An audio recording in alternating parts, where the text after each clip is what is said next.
Walk into any Home Depot, any Lowe's, any Tractor Supply this winter, and the snowblower aisle looks like a fair fight.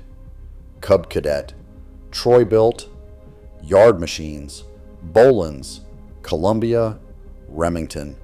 6 names, 6 logos, 6 different price tags, every one of them promising to be the machine that finally conquers your driveway. But here is what the paint is hiding. Those 6 brands are not competitors. They roll off the same assembly line, in the same factory, bolted together by the same workers, and powered by the same engine shipped in from the same country.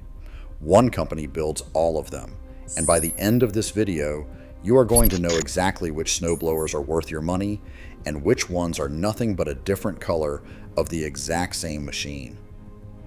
If you have stood in that aisle trying to decide between a Troy-Bilt and a Cub Cadet, you probably believe you are comparing 2 rival companies fighting to earn your business. You are not. You are looking at a magic trick. The reality is that almost every one of those orange, red, black, and yellow machines traces back to a single corporation in Valley City, Ohio, called MTD Products.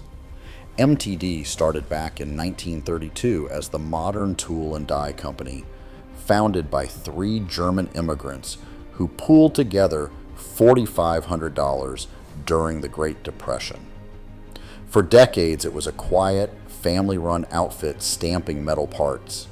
Then it moved into yard equipment, and one brand at a time, it bought up the competition. It took Cub Cadet from International Harvester in 1981. It absorbed Troy-Bilt and Bolens out of a bankruptcy in 2001. It picked up Remington. It built Yard Machines and Yardman as its own house labels. By the time it was done, MTD had grown into one of the largest makers of outdoor power equipment in the world. And then, in 2021, the entire empire was swallowed whole. The tool giant Stanley Black Decker paid $1.6 billion in cash for the part of MTD it did not already own. So when you think you are choosing between 6 proud, independent brands, you are really choosing between 6 paint jobs owned by one company. But the paint is just the surface. To understand how deep this goes, you have to look at how these machines are actually built. Here is how the trick works on the factory floor. MTD does not design 6 different snowblowers. It designs a handful of platforms, a frame, an auger housing, a chute, a drive system, and then it dresses those same platforms in whatever colors and badges the brand requires. The industry expert Paul Sikkema, who runs the website movingsnow.com, explains it with a perfect analogy. He compares it to canned peas on a grocery shelf. You see a dozen different labels, but the peas most likely came out of the same fields and were packaged in the same factory. The only real difference is the name on the can and the color of the label. MTD does exactly this with snowblowers. They will paint and badge the same machine in any color a retailer wants, and the brands are not scattered randomly. They are sorted by store and by status. Cub Cadet is positioned as the premium line, sold through independent dealers and the big box giants. Troy-Bilt slots into the middle and leans heavily toward Lowe's. Yard Machines is the bargain basement entry brand. Bolens, Columbia, and Remington fill out the farm stores and the discount racks. Walk into a Tractor Supply and you will even find a brand called Husky, and that one is built by MTD too. Different name on the hood, the same company underneath. Same parent, same parts bin, different shelf. There is even a tell hiding in plain sight. Look at the model number on an MTD built snowblower, and the first half of that number is the actual machine. The second half just identifies which brand sticker goes on the front. Want proof of what this costs you? Sikkema points to 2 specific machines. A Troy-Bilt Storm sold right next to a Cub Cadet of nearly identical size. Same factory, same bones. The Troy-Bilt runs about $1,000. The Cub Cadet around $1,200. That is roughly $200 more, and for it you get power steering, a steel chute, and LED headlights. The machine underneath is family, and that brings us to the part they really do not want you thinking about: the engine. You might assume that the engine is where these brands finally compete. It is not. For decades, American snowblowers ran on engines from trusted names. Tecumseh built the legendary Snow King, an engine that powered more snow throwers than every other engine combined: Briggs and Stratton, Honda. These were the gold standard, and they were largely built in North America. Then the ground shifted. In 2007, Tecumseh sold off its engine business, and in December of 2008, it shut down engine manufacturing for good. Overnight, an entire industry needed a new heart for its machines. MTD's answer was to create its own engine brand called PowerMore. But here is the catch. MTD does not build PowerMore engines in Ohio.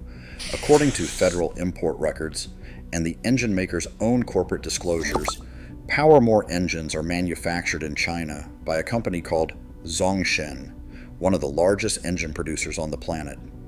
MTD's own official language is carefully vague. It says only that it entered a joint venture with a major Asian manufacturer to build its engines, which it then distributes and services under the PowerMore name. So that Cub Cadet, that Troy-Bilt, that Craftsman, that Yard Machines, 4 different brands, 4 different paint jobs, and underneath them all, the very same family of Chinese-built PowerMore engines, just wearing a sticker that matches the body. Now, to be fair, those engines are not junk. They use an overhead valve design with cast iron cylinder sleeves and a dual-element air cleaner, and MTD rolled them across nearly its entire lineup, in sizes from small single-stage motors all the way up to big 420 cubic centimeter machines. Mechanics will tell you they start easier and run more reliably than the old Tecumsehs ever did. The most common complaint is not the engine blowing up. It is the carburetor gumming up from modern ethanol fuel if you let it sit. But the point stands. The one thing you assumed made these brands different is the one thing they most have in common. And it is not just the engine. It is the parts they engineer down to a price. Take the auger gearbox, the component that drives the spinning blades that actually chew through the snow. On many MTD family machines, that gearbox is small, sealed, and built to run until it fails, with no way to service it. There is no plug to add oil, no real way to maintain it. When it goes, you are often done. Compare that to a premium brand like Ariens, where the gearbox is larger and has an oil-filled plug because it was designed to be opened up and kept alive for decades. Then there are the plastic components, the budget chutes, the snap shear pins, the wheel rims. In fact, the Federal Consumer Product Safety Commission once forced MTD to recall a batch of 2-stage snow throwers sold under the Troy-Bilt, Yard Machines, and Craftsman names because their plastic wheel rims could literally burst apart and injure the user. Same factory, same shortcut, 3 different brand names on the very same recall notice. And that recall pattern keeps repeating. Years later, MTD had to pull thousands more riding mowers sold as both Craftsman and Troy-Bilt over a crash hazard. The bones are shared, so the flaws are shared too. But poor parts are only half the story, because here is where it gets worse. Remember Stanley Black Decker, the company that bought MTD for $1.6 billion? That same corporation also owns Craftsman, the brand it bought from a collapsing Sears back in 2017 for more than $500 million. So when you walk into Lowe's and buy a Craftsman snowblower, picturing that legendary American workshop heritage, that red toolbox in your grandfather's garage, you are buying a machine built in the MTD factory, owned by the same parent that owns Troy-Bilt and Cub Cadet. The Craftsman name is real. The independence behind it is gone. The competition you thought you were shopping is, top to bottom, one company quietly talking to itself. So if the whole aisle is a shell game, does that mean you should give up and just grab the cheapest box? No, It means you have to stop shopping like a consumer and start thinking like an auditor. There are still real machines out there, built by companies that answer to their owners instead of just their shareholders. Your first option is Ariens, a family-owned company that has been building snowblowers in Brillion, Wisconsin since 1933, now run by the great-grandson of the founder. Their machines are assembled in America, built with heavier steel, and crucially, that auger gearbox is designed to be serviced, not thrown away. Ariens also owns the budget Snow Tech line, so even their entry-level option carries some of that heritage. Your second option is Toro, which still designs and builds its own snowblowers rather than just rebadging someone else's platform.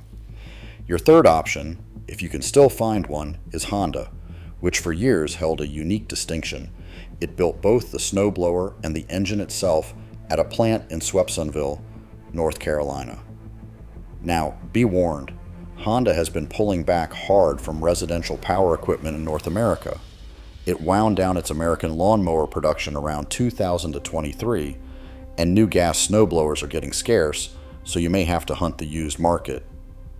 But a well-kept Honda is the kind of machine people pass down to their kids. And that points to one more option the big brands hate: Go Vintage, a heavy old Ariens or Toro from before the consolidation era, or an original International Harvester Cub Cadet from before 1981, with its thick steel and its serviceable, rebuildable guts, will often outlast 3 of today's plastic trim budget machines.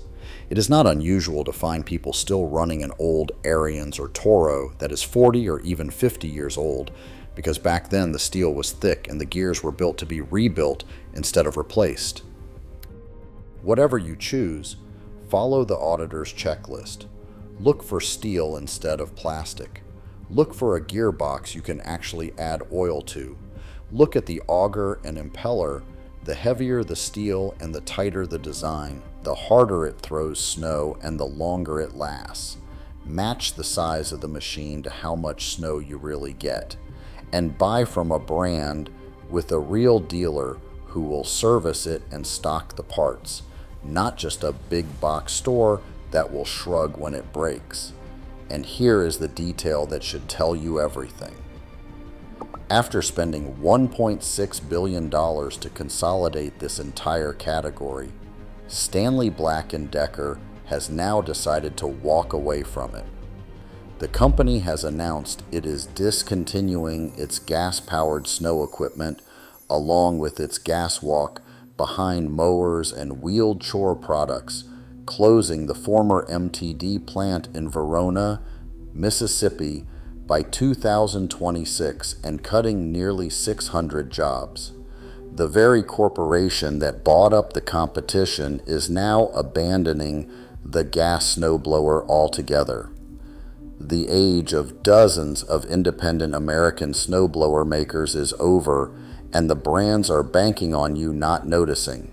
They are counting on you to see 6 different colors in that aisle and believe you are seeing 6 different machines, instead of one machine wearing 6 different coats of paint. But now you know better. You know to check the model number. You know to ask who actually builds it and who builds the engine hiding underneath the badge. And you know that the sticker on the front means almost nothing, while the gearbox you can service and the steel you can feel mean almost everything. So before you spend your hard-earned money this winter, do not shop the sticker, audit the machine. If this opened your eyes to what is really sitting in that aisle, hit subscribe for more stories about the brands you thought you knew.